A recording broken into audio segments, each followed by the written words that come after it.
So today we're going deep. You ready to dive in?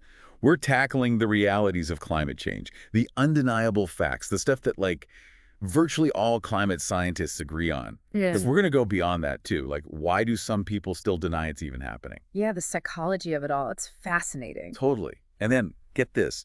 We're going to look at this weird connection between people freaking out about migration and the thing that's probably going to cause a ton of displacement. It's kind of ironic when you think about it, this denial of climate change, leading to the very thing they're worried about. Exactly. But let's start with the facts, right? We've got some intense reports here from NASA and the UN. Oh, yeah, these aren't just like casual reads. No, they're packed with data, global observations, the whole 9 yards, for instance. Did you know 2023 was the hottest year on record? Officially, yep. Okay. Globally, it was 2.12 degrees Fahrenheit hotter than the 20th century average. Whoa, okay, so that's pretty significant, right? It is, and get this. The past decade holds the record for all 10 of the warmest years ever recorded. So it's not just a fluke, like a random hot year. Nope, it's a clear trend. Wow. See, this is why I get a little freaked out sometimes. And it's not just the heat. These reports also talk about carbon dioxide, a huge increase in the atmosphere. Yeah, big time. In 2023, it reached 419.3 parts per million. That's crazy high, right? It is. It's 50% higher than pre-industrial levels, the highest it's ever been in human history. Okay, so we have all this evidence, mountains of it, but then there are people who just straight up deny it. Climate change deniers. It's like, how? How can you look at all this data and say it's not happening? It's a really good question, and it's not just about lacking information. So what is it then? Well, one of the sources we have dives into the psychology behind it, this concept of motivated denial. Motivated denial. Yeah, basically it means people are actively rejecting information because it challenges their beliefs. So they're choosing to ignore the facts because it's easier than, like, changing their worldview. Exactly. I guess that makes sense, but it's still frustrating. Oh, absolutely. And this source goes even deeper. It outlines specific psychological barriers. Okay, like what? Well, one is limited cognition. Limited cognition. It basically means some people have a hard time wrapping their heads around the complexity of it all. Climate change is pretty complex, yeah. Right. It's global, it's multifaceted, lots of interconnected factors. So it's overwhelming.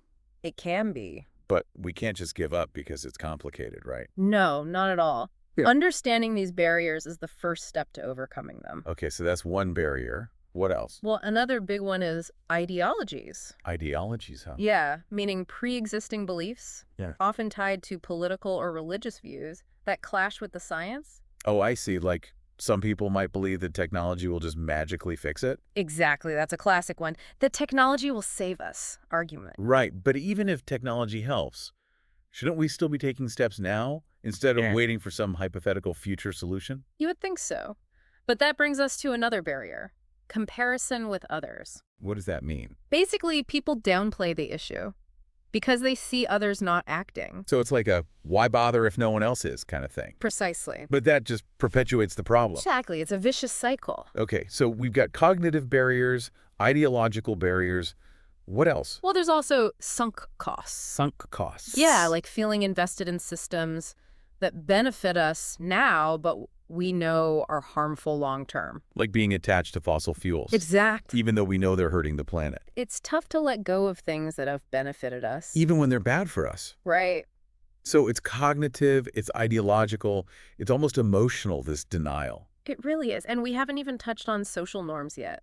Social norms. Yeah, if everyone around you is dismissing climate change, it's way harder to accept it yourself. It's like you're surrounded by this echo chamber of misinformation. Exactly. And then you've got industries, like the fossil fuel industry, Yeah. actively spreading misinformation. Oh, absolutely. They have a lot to gain from maintaining the status quo. Even if it means destroying the planet. It's a sad truth. It's infuriating, honestly. Yeah. But we have to remember, the science is clear, the evidence is overwhelming. It really is. So let's get back to that evidence. Those reports we were talking about, they don't just mention rising temperatures and CO2 levels.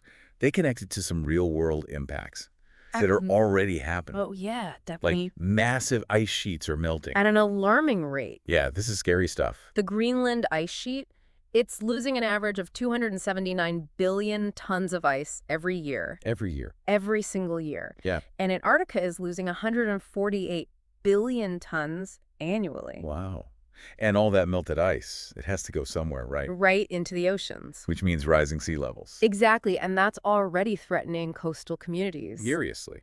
Globally, sea levels have risen about 8 inches in the last century. 8 inches? Yeah, and the rate of rise is accelerating. Okay, 8 inches might not sound like a lot, but that's a huge amount of water. It is. It's a massive amount, and it's not just the ice sheets. What else is melting? Glaciers around the world are retreating, snow cover is decreasing, and the Arctic sea ice is thinning. All at the same time? All interconnected, reinforcing each other. It paints a pretty clear picture, doesn't it? It does. The planet is warming up, and the consequences are getting harder and harder to ignore. And then there are the extreme weather events. Oh, yeah. More frequent and intense. Heat waves, droughts, wildfires, intense rainfall, powerful storms. It's scary stuff. And these aren't just abstract concepts. They have real consequences for real people. People are losing their homes, their livelihoods. It's happening right now. This is why we need to talk about this stuff.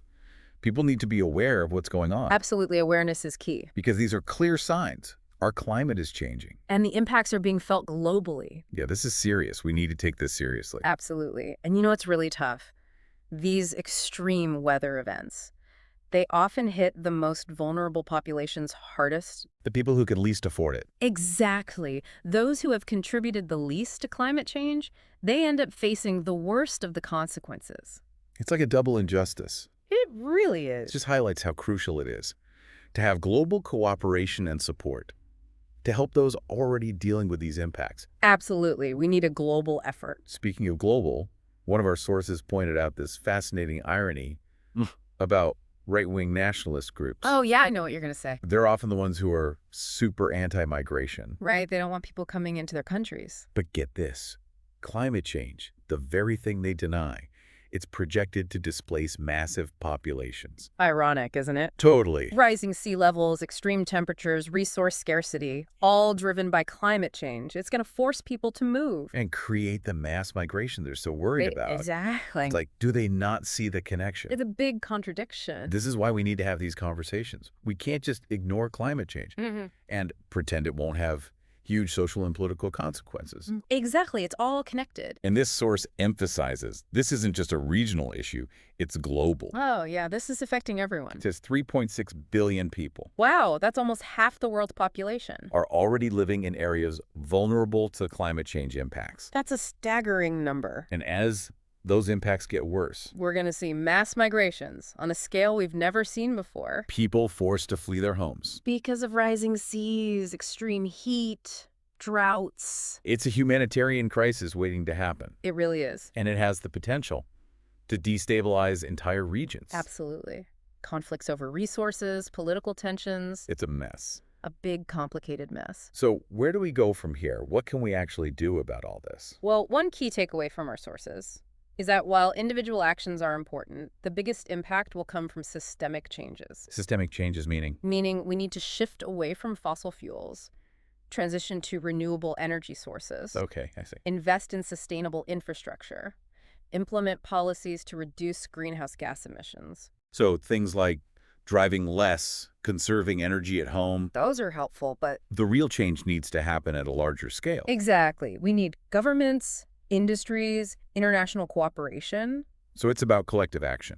Exactly. Individuals can make a difference by holding their governments accountable, demanding policies that address climate change. So vote for leaders who prioritize climate action. Yes, absolutely. Support businesses committed to sustainability. Exactly. Talk to our communities about taking action. Yes. It's all about raising awareness. It's not just about changing our light bulbs. It's about changing the systems that got us into this mess. Demanding accountability from those in power. And pushing for transformative change. And one of our sources mentioned, there have already been successful citizen-led movements that have driven policy changes on climate change. Oh, yeah, definitely. Like the youth-led climate strikes. Those were powerful. And the growing divestment movement. Putting pressure on governments and corporations. It's inspiring to see people coming together like that. It really is. It shows that we're not powerless. We have a voice, and we can use it to push for change. Absolutely. And the more people who speak up, the louder that voice becomes. So how can individuals amplify their impact? Join organizations advocating for climate action. support candidates who prioritize climate policy, engage in public discourse. Raise awareness, promote solutions. Exactly. It's not just about personal lifestyle changes. It's about being active citizens, Engaged in the political process, pushing for systemic solutions. and remembering that we're all interconnected. What we do today affects future generations, We have a responsibility to act. not just for ourselves, but for our children and grandchildren. It's about leaving them a habitable planet. Exactly. This is urgent. We can't wait any longer. The science is clear, the impacts are here. Now is the time to act. And, it's not just about avoiding disaster, It's about building a better future. a more sustainable future, a more equitable future. One of our sources even mentioned that scaling up natural climate solutions, Like what? restoring degraded forests, That's a great one. it could create millions of new jobs. And help mitigate climate change. So it's a win-win. Absolutely. It's not just about preventing something bad. It's about creating something good. A cleaner, healthier, more prosperous future for everyone. That's a future worth fighting for. It is. We have the knowledge, the technology, the human ingenuity, You can overcome this challenge. but we need the will to act. The collective will to come together and make a difference. I get it, though. It's easy to feel overwhelmed. Like, what can I actually do when we're talking about a global crisis? Yeah, it's a big problem. It's easy to feel small. Like your actions don't matter. Right, like I'm just one person. But remember, every movement starts somewhere, with individuals Individuals speaking up. demanding more, pushing for change. So even those small things, like using less energy, being mindful of what I buy, They matter. they contribute to a larger shift. Absolutely. When enough people start making those changes, It sends a message to businesses, to governments, that people care. that they want action. It's like a ripple effect, Exactly. amplifying the demand for change. Think about it. Consumers start demanding sustainable products. Businesses have to adapt. They have to meet that demand. And if voters prioritize climate action, Politicians have to listen. if they want to get elected, Right. So we have power through our choices, our votes. You got it. And don't forget the power of conversation Talking to your friends, family, community, about climate change. normalizing the issue, breaking down those barriers. Right, like sharing an article on social media. It could spark a conversation, raise awareness. It all adds up, Every bit counts. creating a critical mass of people who understand the urgency. Then are ready to act. We're not powerless. Yeah. We have agency. We have a voice, We have the power to create a better future. not waiting for someone else to fix it. We're all part of the solution. So, to wrap this up, our deep dive into climate change, We've covered a lot. the science, the denial, the collective action. But the key takeaway, It's serious, but not hopeless, we have the knowledge, the technology, the human capacity. to address this challenge, We need the courage, the will, the commitment to create a better future. for ourselves and for generations to come. So we leave you with this. What actions can you take to influence your government, to demand bolder climate action, How can you use your voice, your vote, your choices? to be part of the solution? That's it for today. Thanks for joining us. See you next time.